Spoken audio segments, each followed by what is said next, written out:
MIT in PILF. I heartily welcome you. And sir, I want to ask you how you developed your interest about Indian culture and how you started writing about it. From where you got the interest, sir? Yeah, I came to India by accident, and I had done a bit of journalism before coming here, so I started freelancing, and I traveled the whole of India. I think to know India, you have to travel a lot. You have to meet a lot of people because India is a very complex and difficult country to understand. So because I traveled so much, I came to an understanding that this is a great country with a very ancient knowledge. And as a Westerner, I have a lot of respect for the knowledge which is in this country, for the goodness of the people. Though India faces huge problems, it's a country with great potential. And I believe, as Swami Vivekananda said, it will be one day the spiritual leader of the world. Sir, do you think the Indian journalist, as you told right now in your seminar, I was listening it very carefully, so I want to ask you, do you think Indian journalist is going to get to its worst, what it is right now?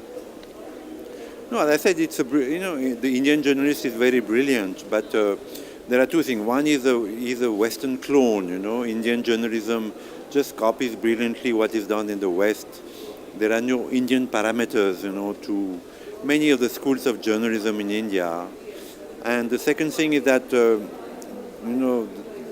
Times of India and NDTV and a few others have corrupted journalism in the sense that they've introduced paid journalism, that you can buy an article, you can buy a piece, you can buy a report, and that is a cancer for journalism. So something has to be done. Something has to be done very quickly.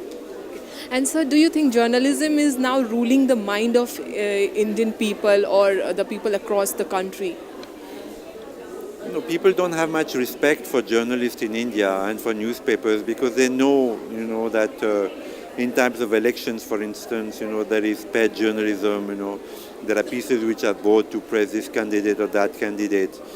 The second factor is that, Indian parents do not want their children to become journalists. They want them to become IT people, doctors, engineers, and then export them to America so they can make a lot of money. But journalism is a very noble profession, It's about truth, I mean, journalists are warriors, they are soldiers, So it's a very noble profession. So the first thing to happen is that there's a change of mentality, change of perception, that, Indians themselves feel that journalism, being a journalist is a very noble profession, and that children should be encouraged to become journalists. And so one last question to you. Name any one Indian philosopher which has inspired you or his quotes that has inspired you. Because yesterday you had spoken so much about Indian culture. So I want to know one Indian philosopher who has inspired you a lot. Shankaracharya was an extraordinary person, who died at 32, who walked the four corners of India, wherever he walked, he established knowledge and truth. Sri Aurobindo, is one of the highest philosophers and poets of this world, of the entire world, and his philosophy is so lofty. He was a nationalist also, he was a revolutionary, he was a yogi.